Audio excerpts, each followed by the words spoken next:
yo, yo, yo. GM, GhostcatJoypad here. We are on episode 51 of the Moondance Podcast, aka the Mooncast. We have an awesome project being featured today with some amazing guests. So we're gonna hop right into VC with everyone else.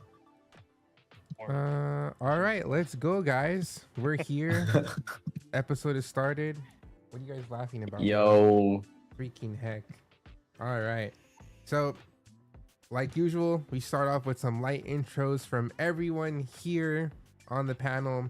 I'll go ahead and start off. I'm GhostcatJoypad, your host of the Mooncast, Web3 content creator and founder of Moondance. I'll go ahead and kick it off to Moglin here below me. Hello, I'm Moglin. I'm kind of new to the team of Moondance, and I've been around in the Web3 space for over 4 years now. I'm very passionate about bringing Web3 gaming to the masses, which is an interesting topic in itself. But yes, carry on. Let's go. Piefly, you want to go next? Nice. Guys, I'm Piefly, Web3 streamer, content creator, former podcast host. Now I show up occasionally, kind of like a ninja. I'm just in and out. You never know when I'm going to show up. Do ninjas go in and out? That's kind of crazy. They vanish. They're sneaky. They show up sometimes. Sometimes they're there, sometimes they're not. You don't know if they're coming or not. They're just there you go. Poof. Yeah. Arc Raider gamer. Let's what I've go. been doing the past 2 weeks. Yep. All right. W Ninja. Piefly. Bussy Wussy, you're next. Oh. Hello, I'm Bus. I work at Portals. Portals is a browser-based no-code platform for building hiring games. What else? Did bro say what else? Ain't no way. No, I said that's about it. Oh, That's my intro. Keeping it short. I'll be today. Bus. so just FYI for everyone out there, Bus is not his real name. So don't try and look him up by Bus. You'll get other images. The way bro's about to dox me. That's My real name's crazy. Piefly. Yeah, with 2 E's. Yep. But no, we're going to start off by going over any updates or news in the Web3 or gaming space or Solana, because, you know, we love Solana here. Let's freaking go. It's the best.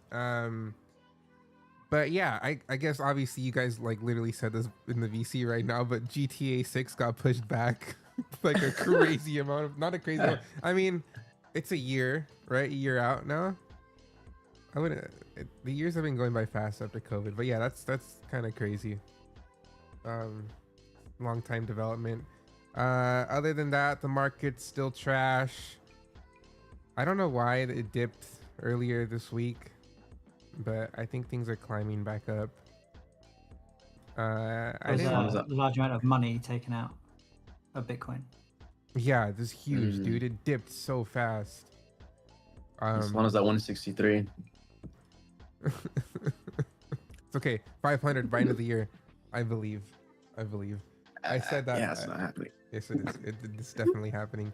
But There's no, discussions about adjusting Solana's inflation getting that past before year end, which could be a catalyst for Solana. I think ETH had a similar magnitude of vote a few years ago for moving for proof of stake, and it ended up being a catalyst to get things kind of running. And with the failure to pass through like the 300 price range, I think there's more people looking to maybe cut down on Solana's current inflation schedule.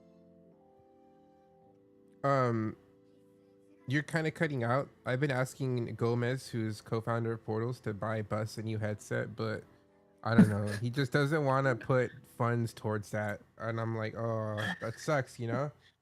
So He said that you didn't hear him? I think it was you, bro. He said Solana's gonna potentially have a vote to decrease their inflation from their emissions. And yeah, how no, Ethereum did a similar thing. yeah, it was just kind of, you know, cutting in and out.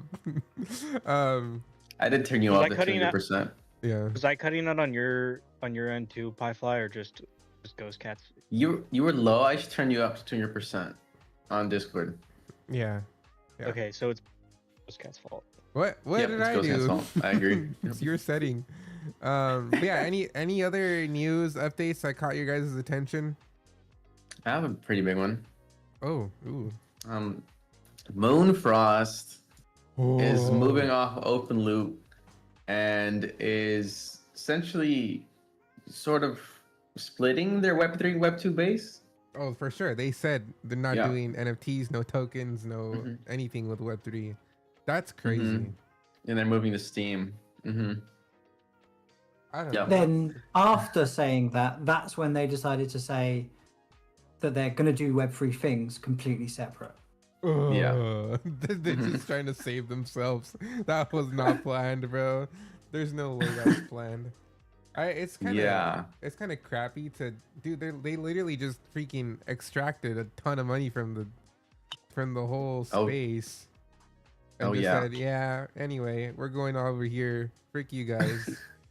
That's There are people in wild. their comments because apparently they had some event where you have to like buy NFTs and this thing, I don't know, like Liquid Luck or something like that. Mhm. Essentially, like you were saying, like a max extraction, and then this event ended. And 2 days later, they make this announcement. So it's like there's no way you didn't know about this announcement. Like, why did you host this event that cost people a lot of money, and 2 days later you announce like essentially you're shutting down your NFT services? It's Yeah. kind of crazy. There are lots may of people needed angry in a- their comments. It might have needed the funds in order to make the Web 2 expansion Yeah. possible. Yeah. Honestly. Yeah. I think it's crazy. Just shady. Lots of people in the comments upset. Other creator friends I knew were like in their comments too, like, what the heck? You just had this massive event. I did play a little bit of Moonfrost, but overall I feel like it wasn't as much for me. Wait, did they just have Wow. a mint? Like, It wasn't a mint, it was like an event, like a seasonal event. who? That's it. Yeah, it's like I feel like a lot of projects do these events right before they shut down, like just to get one last little bit of juice squeezed out of Yeah. the community, and they're like, yeah, we're shutting down or we're leaving Web3. That sucks. Yeah. I don't think Crazy. I don't. I feel like they think it's gonna be better in the traditional space, but dude, the gaming space is so like it's huge. There are so many games that launch on Steam. Like you have to be really huge or make a really really good game for it to be like amongst the top like 50, because there's just a ton of stuff being made every day and stuff that's shutting down. So it's kind of weird. Like I feel like Web3 It's there's way a more hu- competitive. yeah, and there's like a Yeah. huge opportunity in Web3 because you know there's not a lot being made here, and I feel like you have a better Even chance- less now. Yeah, right. So I feel like the Yeah. opportunity here is pretty big. But yeah, that sucks. Obviously there was some drama on the timeline too with some KOLs. I hate that term. I hate that term because it just came out of nowhere. Not gonna lie. I don't know. Everyone started using KOLs out of nowhere. But yeah, there was some drama there. Was that last week? Or this week? It's continuing. I think it's every going week, just bro. over a week, yeah. Yeah, which week is it not going on? That's true. Well, but yeah, anything else that caught your guys' attention, Moglin? There was an interesting post by I'm not sure exactly how you pronounce it. From NRN about who are you building for.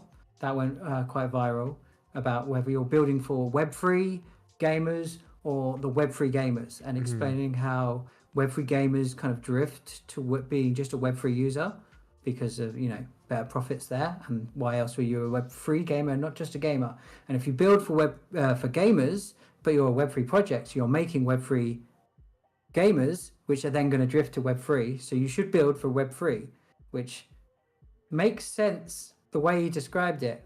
And everyone in the comments, all the KOLs and stuff were agreeing. But to me, it makes zero sense, because if you don't build for gamers and you only build for Web3, you're only going to be having the users that are already here, and that's a dying market currently. We need to be bringing in people, not building for the people that are already here who are just trying to extract. Yeah.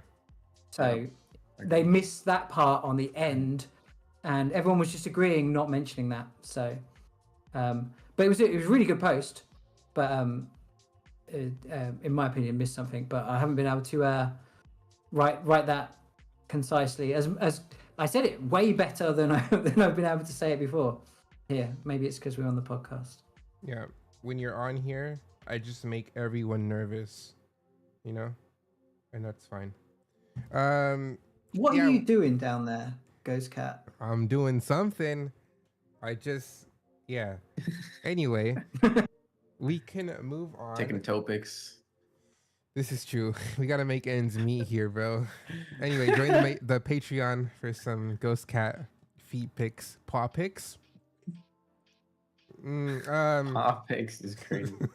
But yeah, we're gonna deep dive into our featured project here, which is Portals.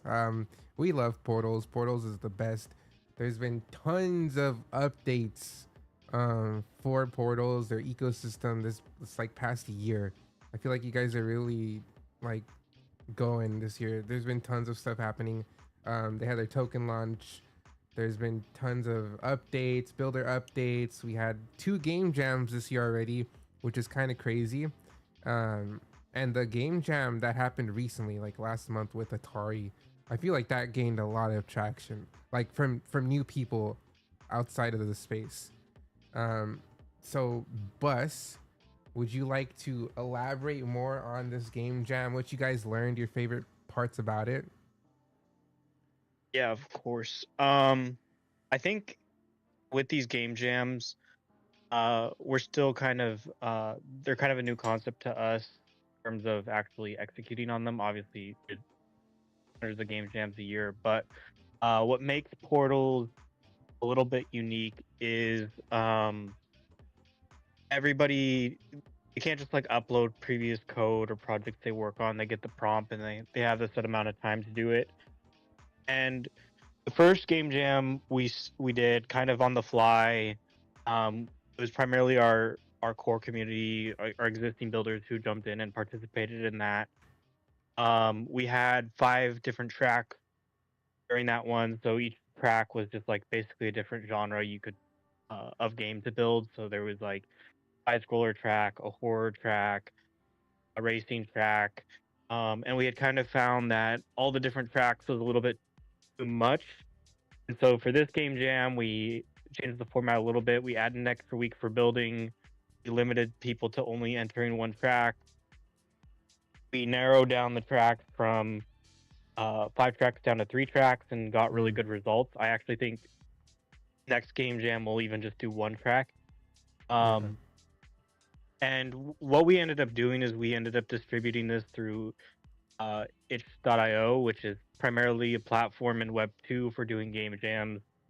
And we funneled some new creators in from there to start building on Portals for this game jam. So we had experienced game devs from it come in, and they got to make use of the Portals platform, which was really great from our side because we got feedback from them, bugs, features, requests for new features. And I think that will continue to be a theme that we have going forward, is like expanding the reach of Portals to creators outside of our existing ecosystem, but especially outside of like the Web3 ecosystem, which is pretty small at the moment and honestly seems to be shrinking. I think Web3 gaming is growing too well right now. So yeah, going forward, we're going to continue pushing and onboarding new creators out from outside of Web3 and getting them familiar with Web3, Web2 combined tech. It was actually kind of interesting. One of the Web2 creators had said that Portals is extremely appealing to him if he's able to leverage it to monetize his games quicker, deploy directly faster, and reach new audiences, which he can even see like the attention you're getting for building on Portals right now is better than if he was like getting washed out in the thousands and thousands of other Web2 platforms. Yes, and I totally replied back terribly. I was it was a Angie ghost cat moment. Um, but hopefully I replied back with something that could hopefully help as well. Um, but yeah, Tried to scare him away. that was a evil ghost cat arc right there. Kind of crazy. My bad. The heck, Ghost Cat? It's I okay. have no idea what you're talking about. I don't know what happened. Yeah, Oh, pipeline. I missed the T. Yeah, it was in Discord. Just go through the Portals Discord. Which chat? No, I I'm think I'll just do it kidding. later. That was a joke. Don't actually go. Yeah, we're seeing with these game jams though. I mean, we've had two, so the I don't know if the integrity of the data is necessarily consistent with what it will be going forward, but Mhm. um, we saw twice as many builders. We actually saw the quality of the games go up, in my opinion, across the Oh board. yeah, Um, dude, it was insane. I only played like Oh yeah. four or five of them, Mm-hmm. and holy, they looked so good. Like insane for a browser game, because like honestly, I still always kind of go in with the expectations of like it looking like a Roblox game, which granted, yes, some Roblox games can look very well made, you know, if they put a lot of effort into like the models in the game. But there's only so much you can do, right? The platform is still like 20 years old, so it's not going to be the greatest. But it's crazy the quality you can get out of it being built on just the browser. Like there's no client you got to download. Like, so it's yeah, it's very cool to see. yeah, we're also sort of seeing that um, there's about 3 iterations each builder goes through in their game development before they get like a really strong game. And the way that I'm kind of currently classifying it is like the first game they build, you can tell they're just learning the tools, they're figuring out how to upload objects. It's typically something like somewhat pieced together between sketch fab assets, pre-made assets, and it'll be very basic, like go collect an object and then go to this location, or run through the timer and get your time. Like it's very basic gameplay. Mm-hmm. The second game they typically do is they build a more in-depth. It will have, you know, new functions because they've been figuring out how to use the tools a little bit better, and it'll be slightly more polished. But typically, what they end up doing for whatever reason is they go and try and make like a really novel mechanic, and so you can see like their technical abilities in implementing game logic is getting better, but their actual game design is still lacking. And then by the third game is typically where you see like their technical capabilities have gone up and their game design's getting better. And then the subsequent games after that continue to improve at a pretty increasing rate. And so that's kind of what we're seeing. You get like 3 games through, you get enough iterations, you get enough feedback to kind of build a really high quality game. Which, depending on like how driven you are as a creator, that could be a loop you go through in a week. Obviously, we're almost forcing people to go through it with the game jams. Like builders from the last game jam who entered in this new game jam, all of their games have improved substantially. Primarily, also as a result of like the last game jam wraps up, you see what other builders are doing. The builders are all working together and sharing like tips, and you're seeing like proper game design of like sound effects and user flows. But yeah, like the next game jam I think is going to continue to be like another level above this one. And so Mm-hmm. the more we go through this loop of like adding new creators, onboarding them, they're building a game, getting feedback, we're going to continue to produce higher volumes of high quality games on the platform. Do you know how many studios or builders came from Web 2 like that aren't in Web 3 at all that submitted? There was, I think in the final submissions, we had probably close to, I'd say 60% of the submissions were from outside of our community. Oh, let's go. Nice. There was probably 5 of those that got disqualified for low effort. Yeah. So the real number is probably like, I'd say 30% of this game jam was strictly like Web 2 new users. We had some Yeah. portion of new Web 3 users as well. And then some portion of people from our existing community who decided to build a game for the first. Yeah. Whoa. And those are the kind of 3 main areas of where the growth of new builders came. Yeah. There's a lot of stuff we are working on right now to optimize the pipeline for new Web 2 users to come in. So I would expect probably 80% of the new builders for the next game jam to come from Web 2. Yeah, I gotta play more Nice. because the game submissions are really good. So if you guys want to take a look and play some of those, I'll get the link and I'll post it in the chat in a minute. But yeah, very very cool games. The top winners were pretty well deserved. Those are some crazy games that they made within like only 4 weeks. So it's also crazy to think that people could make that in 4 weeks too. Yeah. That was another thing because that's not a lot of time. And like It's 4 weeks, and it's also part time for most people. Like it's what they're doing after work or on Yeah. the weekends. And so I was talking to some of the builders that came in like first and second in the game jam, and some of them were like, yeah, probably the total build time is 8 hours for some of the games. Some of the games that got first and second. Mm-hmm. So if people start having like monetizing their games and can come do that full time, it wouldn't be difficult to see like a new game once a week from some of those builders. Yeah, that's pretty cool. But yeah, Piefly Moglin, you guys have any questions about portals or stuff that you want to know? Side note, Bus, check DMs, see if that's okay. I just thought I was also equally impressed with the game jam entries. I was surprised. I one stream I streamed I think 4 or 5 different games, and like I think I streamed the Dracula one. That one got I think first place right on one of the tracks. Yeah.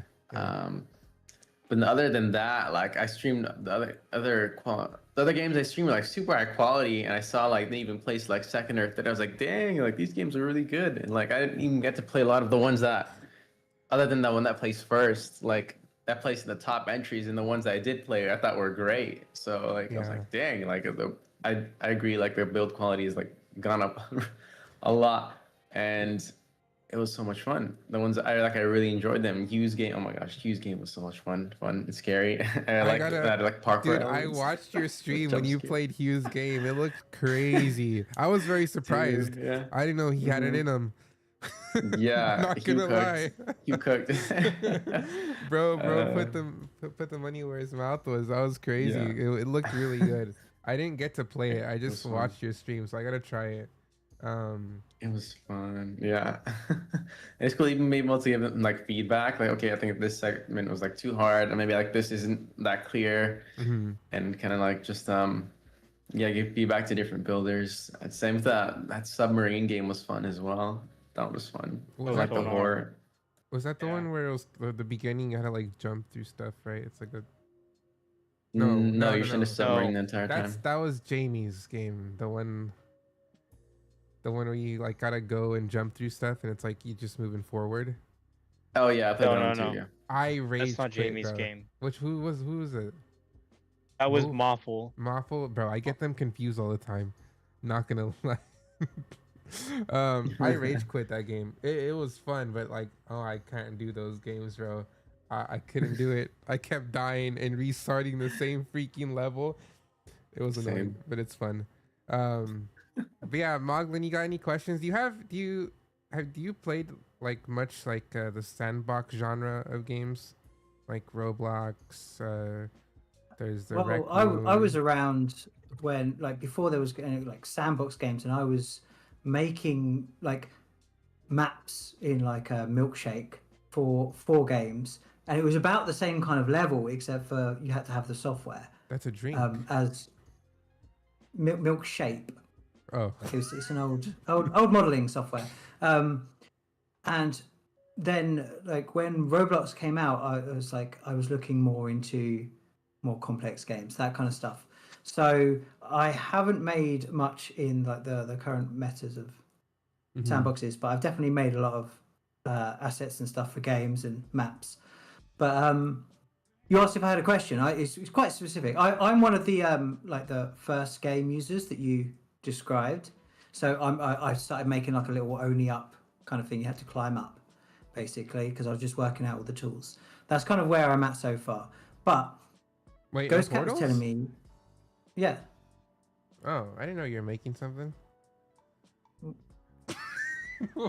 We're making something. I need to know exactly how it will work. Let's go. So I thought I'd pick something to make. Only up is nice and easy to make, and I'll just try and make that. Anyway, GhostCat told me that there's iframes, so you can click on something and you can bring up an iframe. So that's connecting from inside your game to something outside. So my question is more on how is there other ways, other systems in place that connect from inside the game to outside, is like APIs. Like, could you have scores inside the game and have the scoreboard on another website, or any other kind of connections outside the games that you know of? Can you tell me about this? We are adding a new feature as a result of this game jam's feedback, actually, for you to be able to send all of your scores and everything from actually any interaction you take in game, whether it's a score, completing a quest, whatever, you'll be able to send to an iframe. So that could go directly to whatever websites. And then we're also adding a JavaScript layer, which would also potentially be what feeds your users' data to your own website. Some of So it's yeah, still so in you can development. make your own API, basically. Yeah. Yep. Mini. Okay, that's good. So yeah, that's for my future ideas. That would be necessary. So I'm glad that's coming. But yeah, that was the only thing I've thought of so far. I've Alright. still got a lot more to learn. Yeah, there's a lot you can do. I do have some specific questions for Bus that maybe the community might like. Otherwise, if you guys have any questions in the chat, feel free to drop them and we'll get them, see if Bus can answer them. But first question I got for you, Bus, is like, so if a new project starts today, what would be the fastest path from idea to viral, like on Portals, and like what are the key milestones that you guys would look for, like in the first couple months? The biggest thing with making a viral game will end up being it can come down to even something as simple as like a 12 to 15 second TikTok video that pitches the game really well. And if you're able to not only take and build a fun game, but build a fun game that you can then also pitch and kind of get people hooked in like in 1 to 2 seconds, and then it goes viral on TikTok, and then people are jumping in, and it could be on Instagram or YouTube as well, really any social media.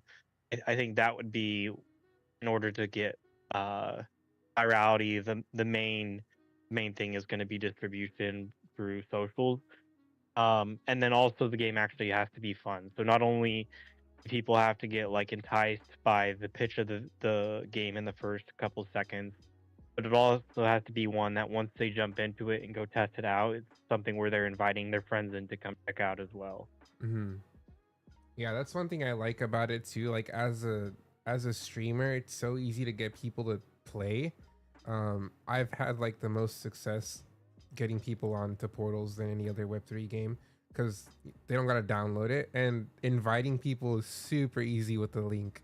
So yeah, it's great.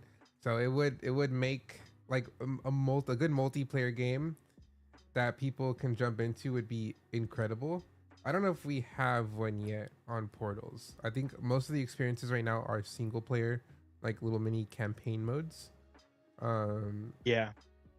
But I yeah. think because of where our tools currently exist, it's easier to build a single player game. Single player games are in general easier because you don't have to worry about like interactions the players have, and there becomes more variability in like outcomes people take. So kind of I'd say in terms of implementing game logic in general, the more potential outcomes you have, the more game logic you have to implement to account for all those outcomes. And so the complexity of building a single player game versus a multiplayer game is exponentially harder. Mm-hmm. We're actually focused right now on building the tools to make building a multiplayer game really easy. And some of that's like easy stuff, like ability to go stab somebody. And then you could, once you have that, then you could build Among Us really easy. Bro, why did you look at me when you Um, said stab someone? That's crazy.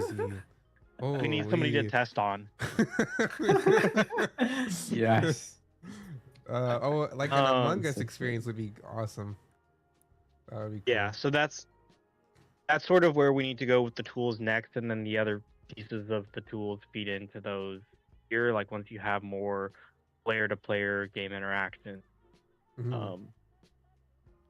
Since- and Go ahead. good. Oh yeah, so once we get those in, we build the tool set around building multiplayer games. You can start having ones where it's like lobbies that you're inviting your friends. So like Among Us, you send them the room link, you give them an invite code, they enter the code and log into the same lobby as you. And then the next iteration of that would be like matchmaking. So you could Mm. start seeing like Fall Guys levels. Yeah, other matchmaking things would be like that. so great. That would play perfectly into like what I'm building under Moondance. Like I do have a method that would work now, but matchmaking would be so much easier. That would be great. And since we're on the topic of like kind of the building side of it, Kinetic is asking what use cases JavaScript layer, what use cases a JavaScript layer might add to portals. The JavaScript layer will allow our users to implement complex game logic way easier. So what Portals is currently really good at is the very basic logic of like, uh, if the user goes and clicks on this, then this effect happens. And we can handle additional levels of complexity. For example, like this player has to complete this quest before this trigger can happen.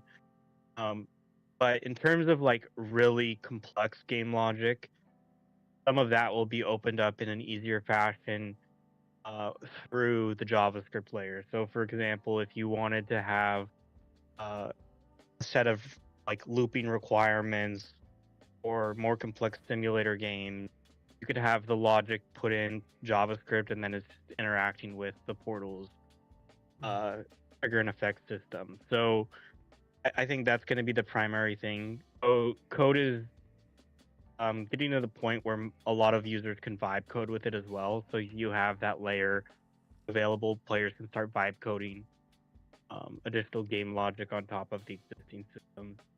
That's pretty cool. Okay. Nice. So next question, specific one. So this is regarding Quaise Freaky. I do not know how to Quaise. pronounce it. Yes, I like Quazy, but nobody like that. Whatever. It's spelled QASE for Quantica Alpha Stock Exchange. But a question more on that, because that's gonna be something pretty big for the Portals ecosystem, at least from what I can tell and from what you guys have been talking about it. So how is Quace gonna plug into creator/game tokens, and could teams or studios run in-world trading comps, gotcha drops, or like or share fees with their communities? Like what are we looking forward to here? So I'm gonna kind of I'm gonna re-clarify this question really quick because the answer to the question as it's currently stated is it doesn't.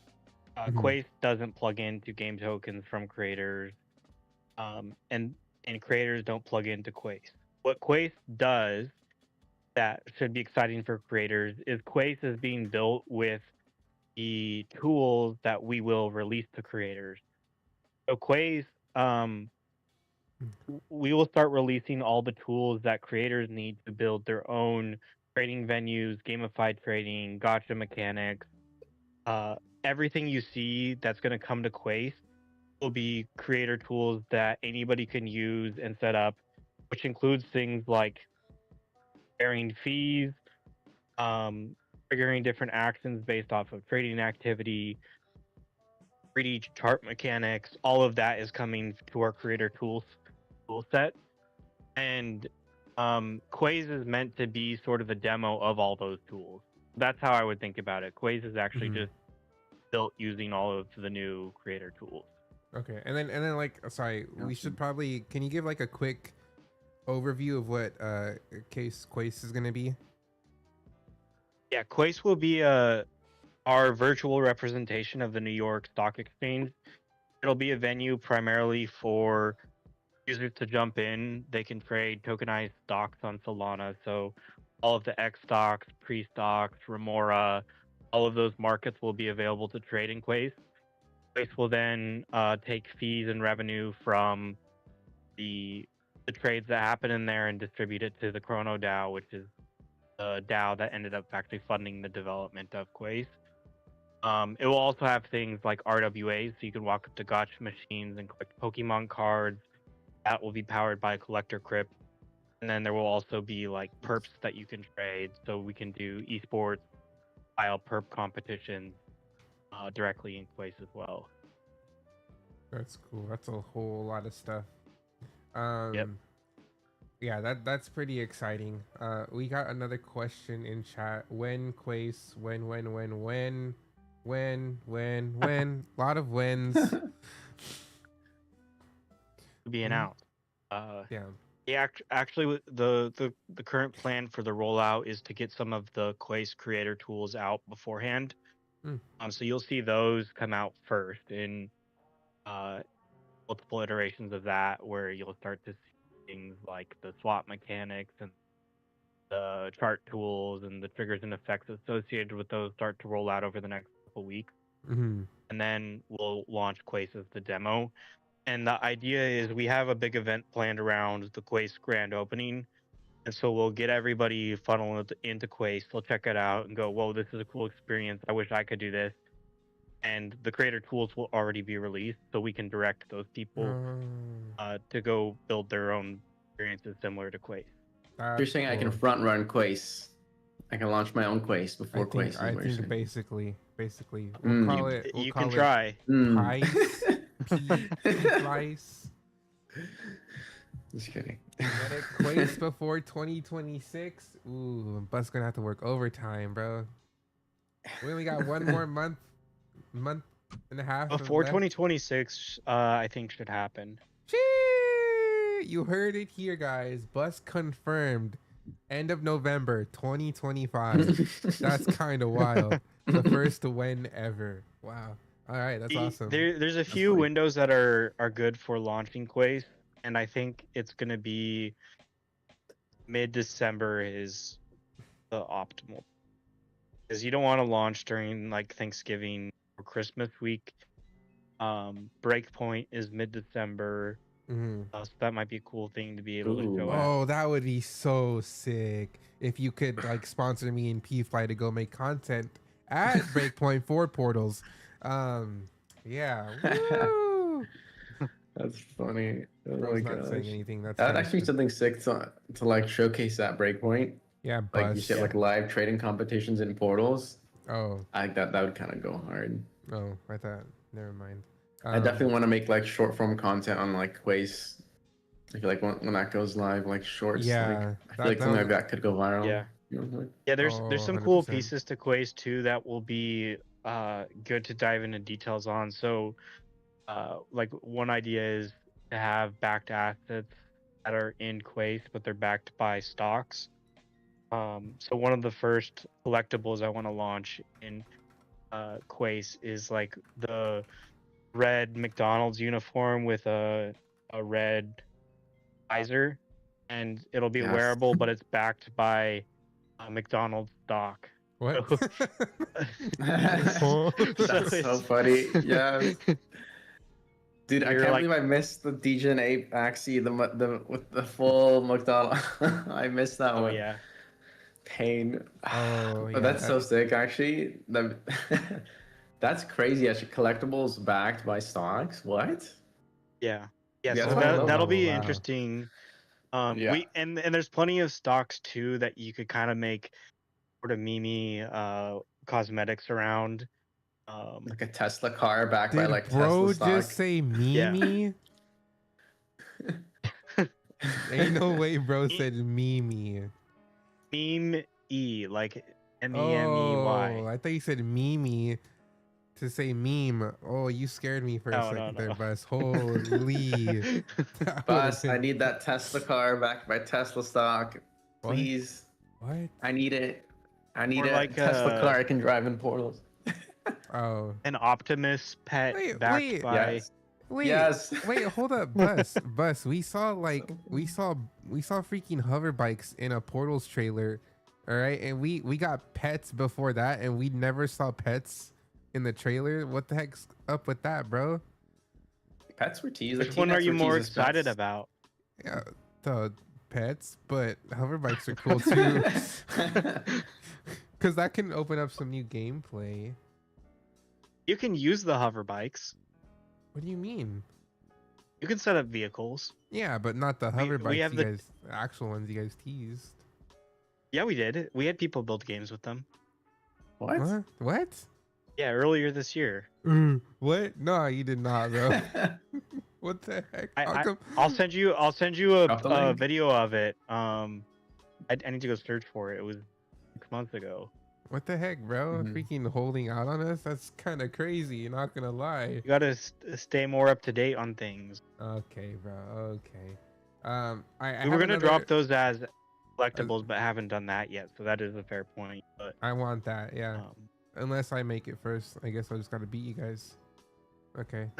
The moon cycle. Ooh. Get it? Because there's actual cycles. That's kind of crazy. That goes hard. All right. I'd actually be sick. I have Oh, another I've- question. What? I have a question as well. Oh, okay. Piefly, you go. Is there gonna be like a referral system at all for like Quace if you like invite a friend to like join the space and I don't know, get like a portion of their fees? Is that at all like planned in the works? Referrals is a potential because Mhm. part of the reason is the way fees are working with the tools. Is if you're the room owner, you're basically getting referrals already because you get all the fees from the space you create. So Gotcha. you should think of Quays similar to like the Chrono DAO. If it was instead Chrono DAO, it was Moondance. If Moondance built the experience, they would be then the ones in charge of the fee structure. And if there's a referral system, or if all the fees go back to them, and in that setup, but yeah, I think there's a good Gotcha. chance that Quace has a referral system. Oh, cool. It'll be on Yeah. a space by space basis, but like Yeah. you almost would be better off building your own trading space and trying to get as many people into that as you can. Makes sense. Gotcha. And the fees are determined by the space holder as well? What did you say? The room owner. So you could determine your fee. Well, you don't get to change the fee percentage, but you get to determine how they Gotcha. go. Gotcha. Gotcha. Cool. Nice. Gotcha. Oh. All right, Bus. I got a question. Another question that the community might like, but beyond the current like NFT claims that we have right now, what upcoming utilities should Portals token holders be most excited for? That you can speak on. So I think there's a number of things I classify into different categories depending on like what you're personally wanting to. So if you're like a Portals user, like you come to the mints, you come to uh, all the events, everything like that.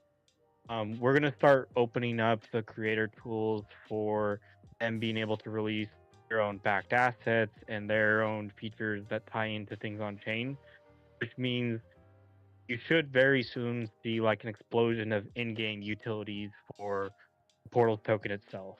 Whether that's like using it in games for collectibles or using it for trading or things like that, builders will start having the freedom to use Portal token in different ways, which means you'll have more things to use the Portal token for. Mm-hmm. If you're more of like the investor in Portal token, you're wondering like, what is there to be excited about in terms of number go up? I think there's a couple of big things there. One is actually the creator monetization tools means you can have more opportunities for revenue generating games, which in turn end up leading to Portal token buybacks. You also have the major mechanic of the Portal's launchpad, which uses the Portal token for pairings. And the way that works is as there's more volume going through a specific LP, it's accumulating LP fees, which is sinking more of the Portal token. So those will be major catalysts, more revenue, more buybacks, and then the launchpad will lead to more trading volume, more token sinks. And the combination of buy pressure plus the sinks should be really bullish for the token itself. Mm-hmm. Nice. I like it. I like that answer, Bus. Nice. But yeah, I guess there is kind of like two. There's a few type of groups look forward to different things with Portals token. Yeah.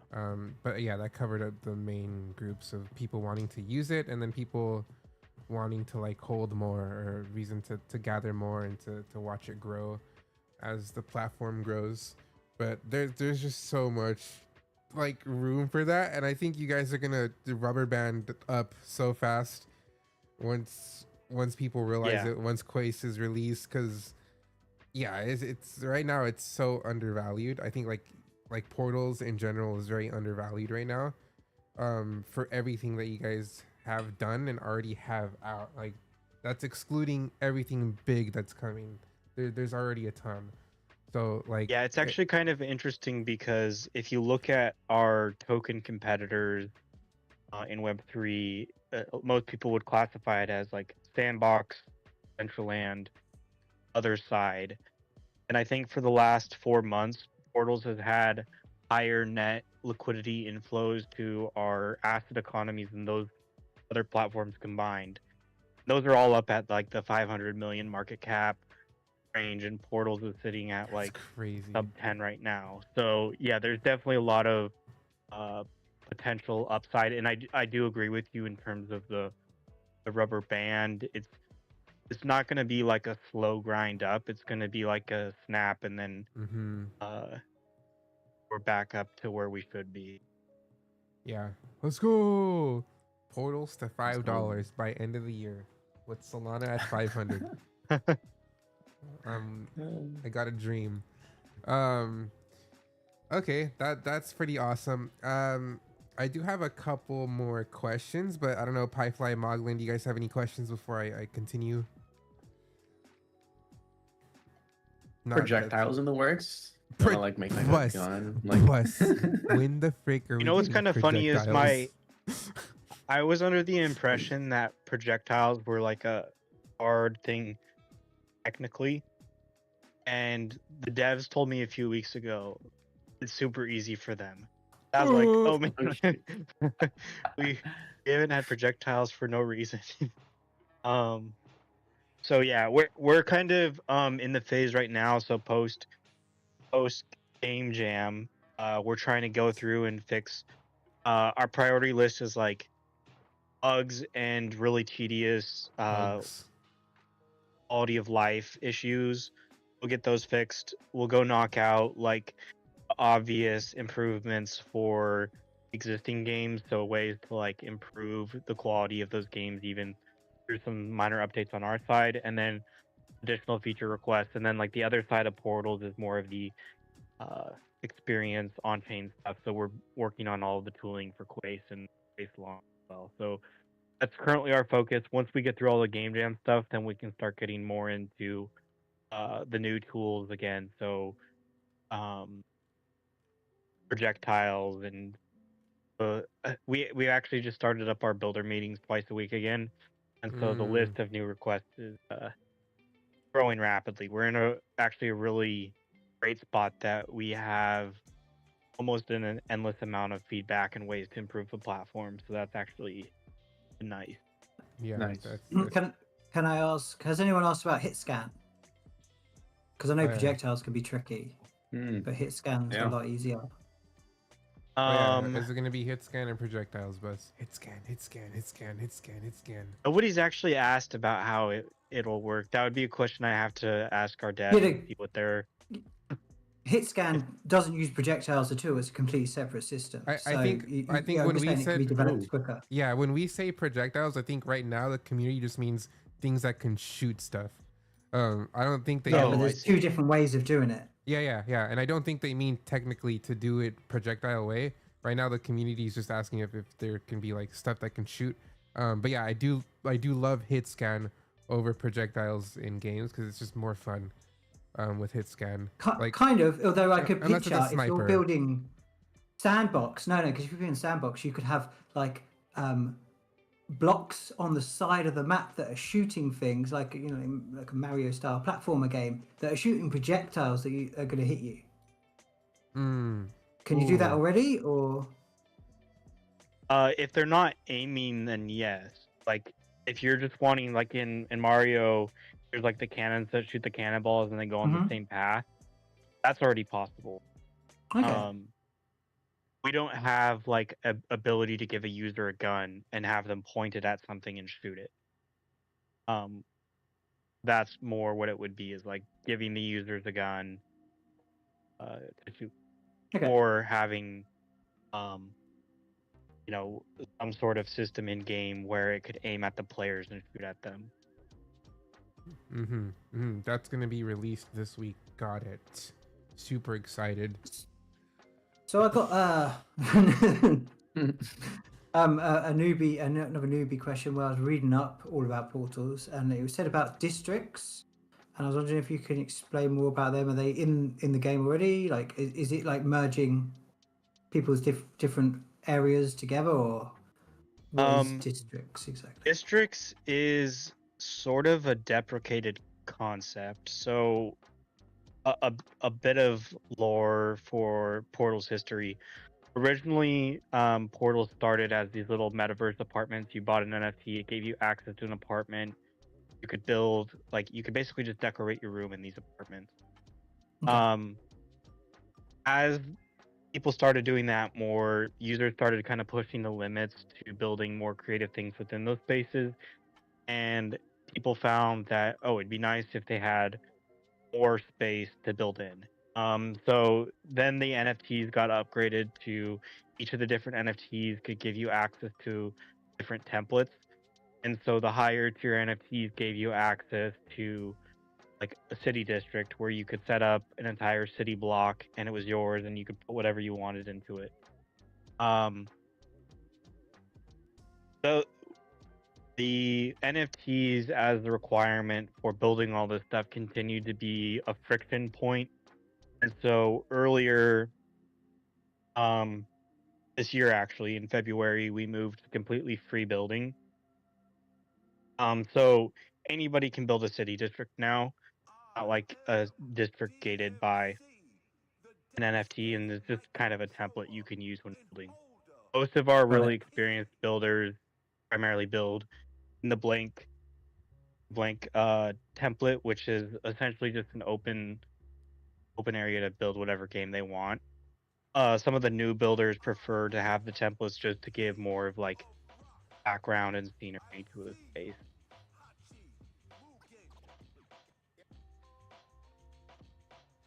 Okay. Thank you for catching me up. I'm a bit too new here, but I won't be soon. Nice. I'm learning quick. Essentially, Buzz said, "Frick them districts." said here live. Well, yeah, it was kind of one of those things that uh, builders always wanted more space. So you build a city district, which was a template, and it had, a certain amount of a city district you could build in, and then builders were like, we want more space. So then it kind of kept getting bigger. There was bigger city districts, and then eventually it was just like, okay, here's a blank canvas. You can have as much space as you want. Yeah, it's pretty huge. You can you can make some pretty big maps. Um, but yeah, that's pretty good question because I saw that too earlier with portals. But yeah, I do have another question here. For any builders shipping like bigger titles, what does a good portals like studio or builder revenue model look like? Like, and what level of grants or co-marketing should those studios or builders like realistically look for? Um, I would say less. The revenue model is less about um studio like Portal Studio and more about the gameplay. Because different games lend themselves to be more optimal under different revenue models. So, for example, if you're doing like a story-driven game that we've seen in some of the game jams, like single player, you play through it once, you get the story, sort of a single experience.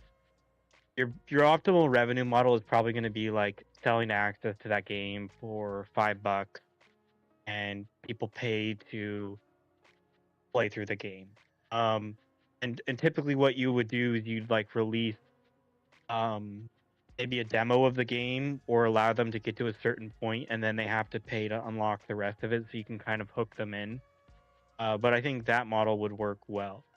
Or like multiplayer games, like if you're playing like an Among Us or like the way you've designed Moondance, an optimal revenue model might be something like in-game collectibles, where the social feedback loop of seeing other people wear the collectibles, you're wanting your collectibles, and gameplay is something you come back to and do the same thing over and over again. But it's fun because it's with different players and different lobbies and things like that. And that way you can kind of just cycle new wearables in over time. So similar to like how Fortnite does like a update to the shop, but people Mhm. are still playing like the base Fortnite.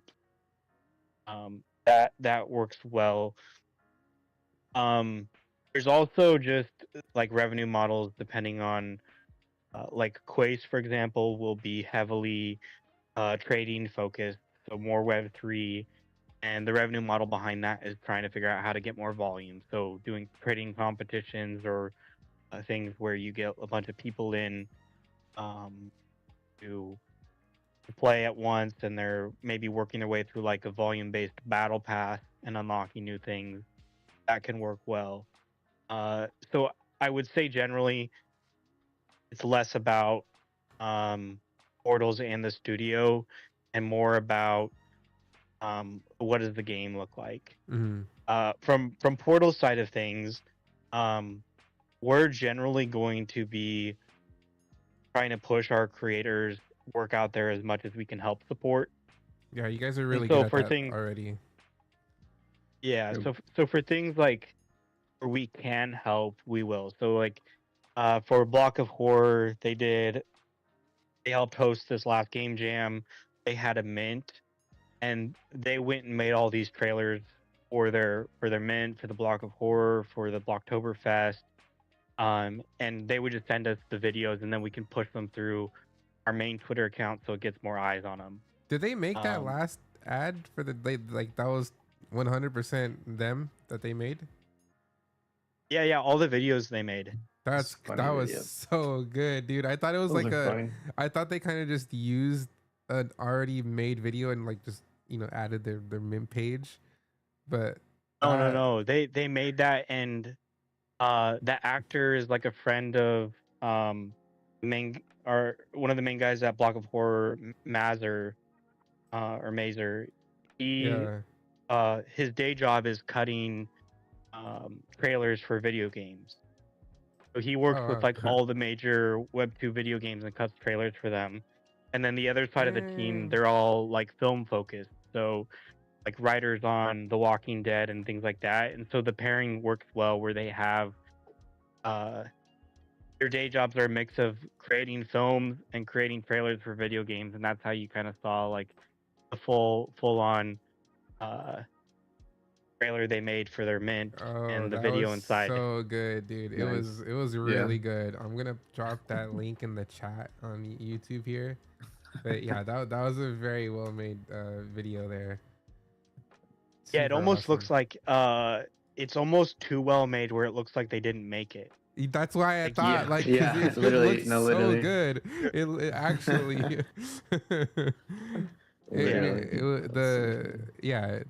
the screenplay was really well done as well. Just like all of it. Yeah. Have they announced what you're supposed to do with all 13 VHS tapes yet? No, but I Or- think they were waiting to start that rollout. I think they said next week, but Gotcha. don't hold them to that. I think they'll have their own rollout schedule, but they have plans for the build out before using all 13 is they're going to start dropping wearables where you can burn the individual VHS tapes for a different wearable. You kind of have to make the choice if you hold the VHS tape for the big burn of all 13, or if you hold it for, or if you just burn it for the individual individual wearables. So you might see like Gotcha. you have like a Devilopod VHS, you might get like a Devilopod cosmetic, like the full on Kraken or something like that. But then there's Ooh. more of a bigger launch closer to the 13 for that like Dang. premium wearable. Okay. Crazy. Nice. Alpha. Good to know. Alpha. Yeah, some alpha. There we go. We already passed the hour by a little bit. I don't want to hold you guys hostage. Does anyone here have to leave? Now I'm gonna play some Arc Raiders. See you, bro. I'll No, I'm just take that as a no. No. I'm joking. If we want to keep going a little bit, just a few minutes longer, you guys are cool with that? Sir. Yeah, it works for me. Moglin, you good? I'm all good, but I do want to grab your Steam IDs before you go, so we can jump into Arc Raiders together. Oh, Yes. thought he was about to say like socials or something, like social security. I was like, oh. Brit. That's Yes. Everyone get on Arc Raiders. I do have another question. Let's go. Let's see, which one do I want to ask here?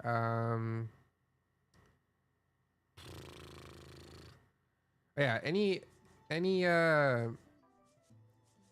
updates so you can tease asset types or anything that you're looking forward to and excited about that's coming to Portals? Bus. Sorry. Is this question like literally any updates for Portals, or It's kind of very but open. do you mean but by asset types like stuff on chain we're doing on chain? yeah, anything that you're excited about that you can tease a little bit on, even though you've teased a lot already.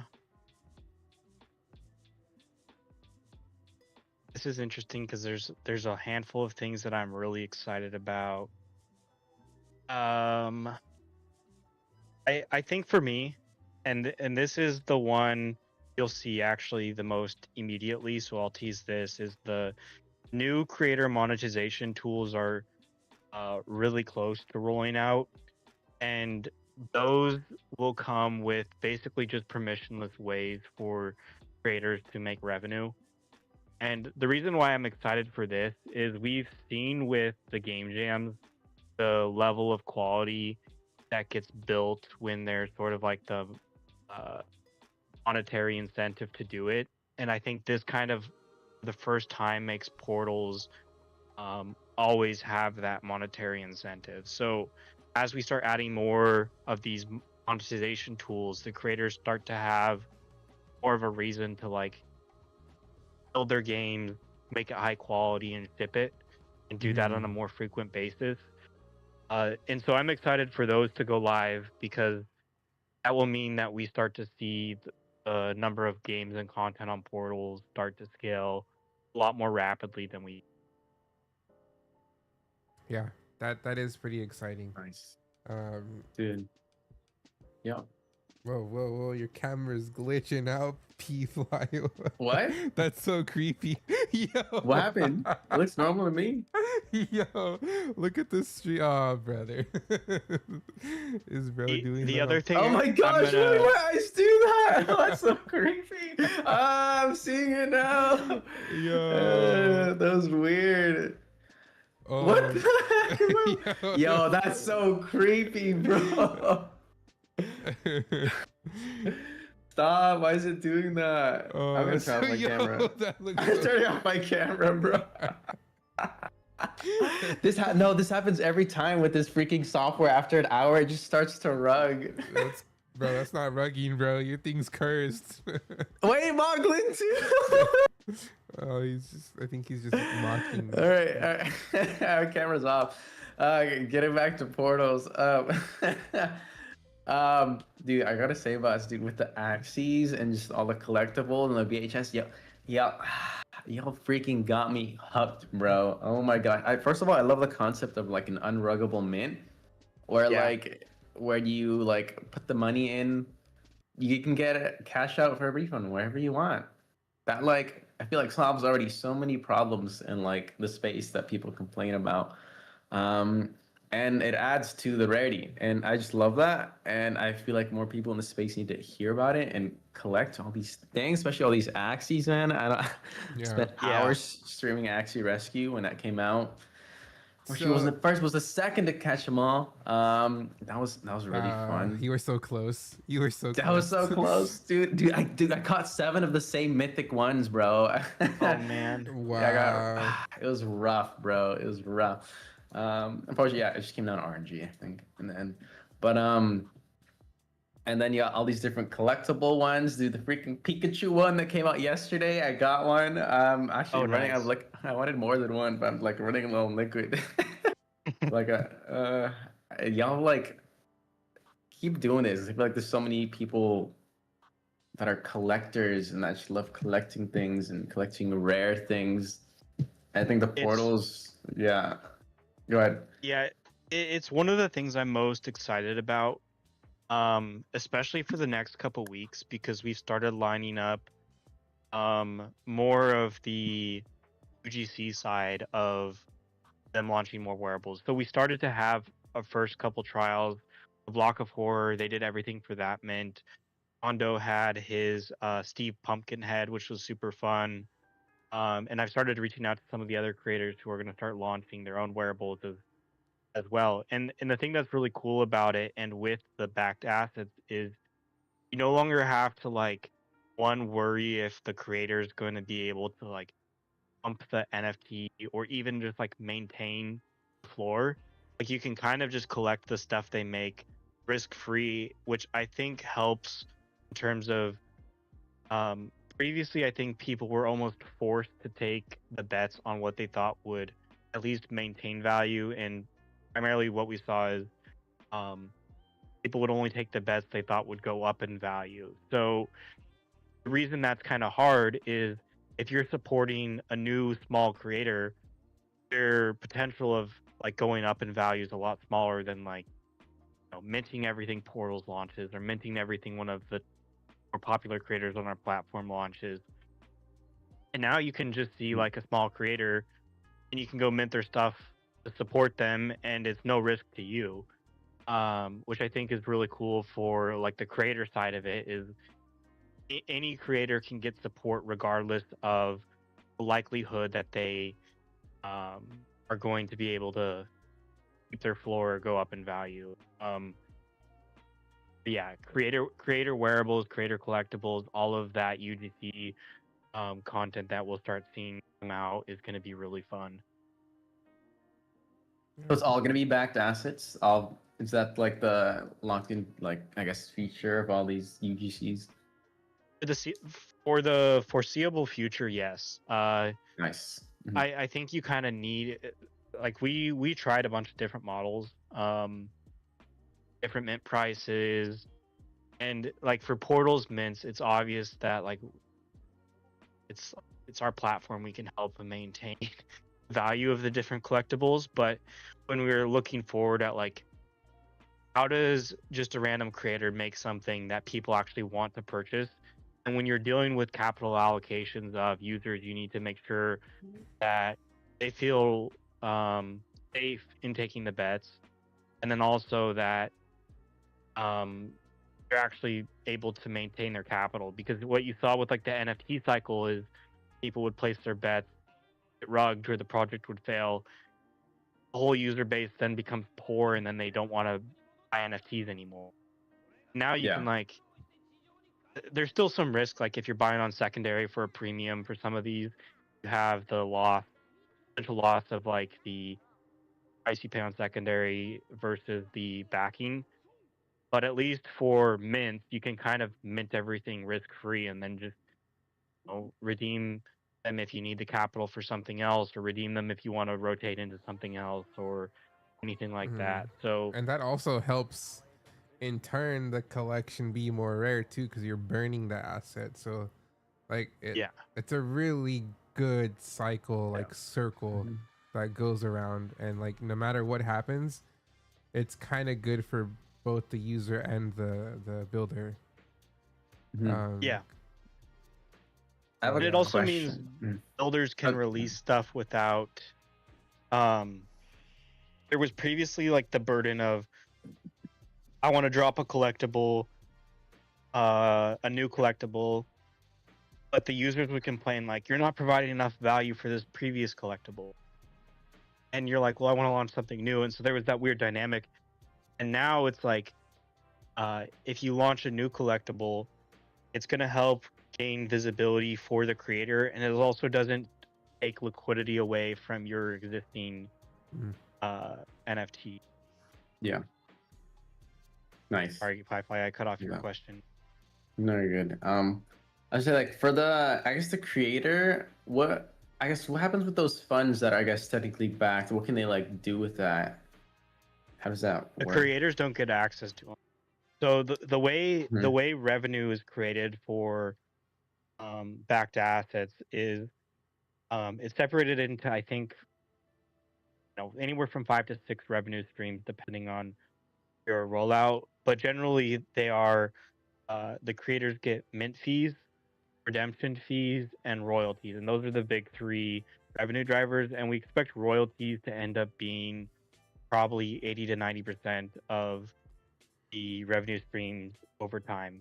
And sort of the strategy here is, as we're able to attract all the liquidity stays here because they're backed and you can redeem them and get your liquidity at different times, we're going to start seeing volume pick up on secondaries. And you're even starting to see that with the Axes and Pumpkins and the VHS tapes.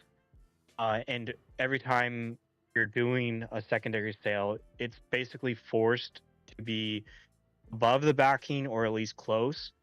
So the royalties are actually higher than they would be if they were unbacked.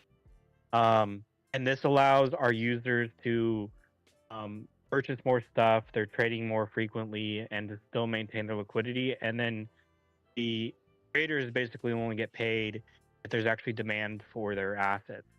If you're thinking about like launching some garbage out into Portals, it's probably not going to get secondary volume, and which means you're not going to get paid. And that's actually how it should be. Like if you're not able to create demand for your assets, you shouldn't be paid for that just because you were able to FOMO people into a mint. And if you're not getting volume, but the asset's still good, you'll have people start redeeming, and eventually the supply will come down to where you start seeing some secondary sales. So that's kind of the strategy there. Obviously, this is sort of a new concept for monetization, so there's a lot to figure out. But overall, it's been working nicely so far. We've seen, I think, Axie Rescue's doing, I want to say they got like 1,000 to 1,500 for their first month from royalties alone. So, like, if creators can sustainably have, $1,000, $1,500 in royalties a month from their various collectibles, you're kind of getting them closer to being able to do that full time. And we're going to start seeing creators hit, 5K a month from royalties pretty soon, which for a lot of creators would be enough for them to be like, okay, I'm going to go do this full time. And yeah, that's kind of the strategy. Sure. I have a quick question, if that's okay. Yeah.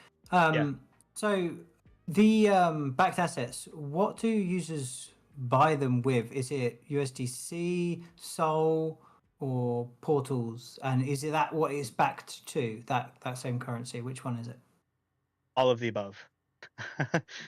So we have backed assets that are backed by USDC. We have backed assets that are backed by Portals, Sol. We have backed assets that are backed by Axel, which is a different LST, and one that's backed by Portals. And so the primary differences between these are, I'll give you an example of each of the assets. So Portals IDs are backed by USDC, and in the Portals ID sense, you can buy an ID for 10 USDC, and then at any time you can redeem it and get 10 USDC back. The reason for doing it this way is we've created a scenario where the Portals IDs can stay at a fixed price over long horizons. So 2 years from now, Portals IDs are still going to be 10 USDC. In the case of an asset backed by Portals, the token, the NFT is actually storing the Portals token in a wallet of its own. But when you hold a Portals NFT that's backed by Portals token, that's actually just a digital wallet holding the Portals token. And so the value of the NFT will now essentially be tied and fluctuate with the price of the Portals token until it kind of reaches a point where it's trading at a premium over the token. The token's backing him out. We have Portal Sol, which if you're not too familiar with Solana LSTs, the way Portal Sol works is it starts at let's say one Sol equals one Portal Sol. Portal Sol is staked to the Portal's validator and accrues staking yield to the token itself. So it earns about 6% a year right now. And so a year from now, one Portal Sol will get you about 1.06 Sol back. So if you hold it longer, you actually end up getting more Sol through staking yield. And so if you put in one Portal Sol, a year from now, you could redeem it for one Portal Sol, but you're getting the yield over time, so you can change that for 1.06 Sol. Axel is also an LST, but instead of the LST's yield going to the LST itself, it goes to charity. So for Axel, you would have one Sol equals one Axel, and then a year from now, it's still 1-to-1, but throughout that time, the 6% yield all went to charity to help save axolotls, which is kind of a cool way to help the charity out.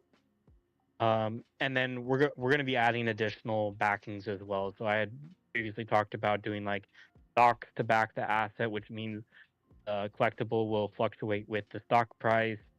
We'll also have some USDC yield bearing tokens, so things like Carrot, where you're getting 5 to 6% on your USDC, and all the backings will have different appeals. Like if you're wanting to be stabled up in stable coins, you could buy backed assets that are backed by the stable coins, and it's essentially equivalent to just being stable. If you wanted to have Sol exposure, you could buy backed assets that are backed by an LST, and then you are exposed to Sol underneath. So yeah, the users will have kind of the freedom to use different backings for different purposes. So this gave me a really thank you for that, by the way. But this gave me a good idea. And do you do open editions, where it could be, the type of NFT can be continually minted? Yes. So far, all of them are actually, except for the Diamond Race, most of them are open editions. And what we'll do is you have 24 hours, 48 hours to go mint an item. And then at the end of the 24 hours, no more can be minted. But any number of the items could have been minted in that time. Mhm. And then once it's open, people then have the NFTs and can choose if they want to redeem it. And when they do that, it actually burns the NFT and gives them the backing back, and so it creates a deflationary mechanic on the NFTs themselves. The collectibles become more rare, and you get your liquidity back. You could have it open indefinitely, but um, I'd have to think about that. The downside to having it open indefinitely is it would never hit price discovery, but you could have it just be like, support Moondance, go get a Moondance shirt, and you can get that at any time. It's just unlikely those NFTs would trade on secondary, which would mean you as a creator will have a hard time monetizing them. I ain't gonna do that, Buzz. It could be good for visibility though. Like I could totally see a reason There why may a be creator... some good reasons to do it. Yeah. Ghostcat. Yeah. I've had a couple ideas just now. That's So. what Buzz said. Yeah, and we're always open to experiment. If you want to like try an open edition that's open indefinitely, and we can try it out and see what people think. Experiment with Bussy. That's a good plan. Oh. Let's go. Let's go. I can't see Piefly's face right now because his camera is cursed for some I reason. think he's Bro. drooling. Said Bro, experiment how'd you know with about- Bussy, and he started drooling. Oh, How do you know, snap. Bus? Dang. You caught me. No, I'm super excited for the pet system in Portals because that's something that like I always wanted to have with the games that I'm building in Moondance. I talked to Bus about it and he never said anything, because he just stole my idea. Anyway, I'm super glad that Portals has that. And like literally, dude, like shortly after you guys introduced the new pet system in Portals, right? Fortnite just released a pet system in the game like last week with this new season. They're called sidekicks or whatever. But yeah, Yeah, they're little dogs, the banana dogs. yeah, they have some new ones that they released today, which stole like literally an idea from me, but that's okay. I drew it up first. I have proof. But no, I'm excited for pet. I love like a pet system in games. It's really cool. I think it's a really cool like little visual function to have. So I'm excited about that. I'm excited to release some for Moondance too. Because I have different ways that I want people to be able to collect them as well. Would they be little humans?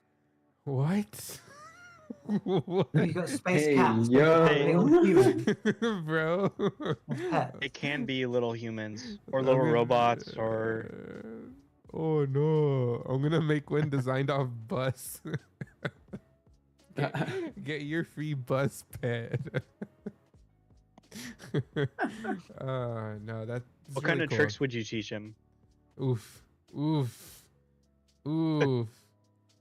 Maybe I'd want him crawling on all fours. I think Oh, you would yeah. just enable AI chat box on him so then you could reply and get a reply back finally. I will say it would be cool if you can assign Portals IDs to pets. Interesting.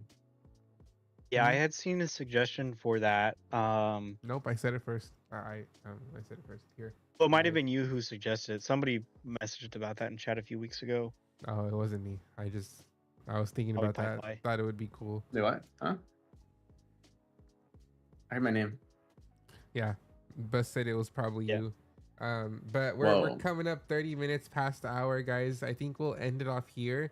There's so much to talk about with Portals, and what everyone's building.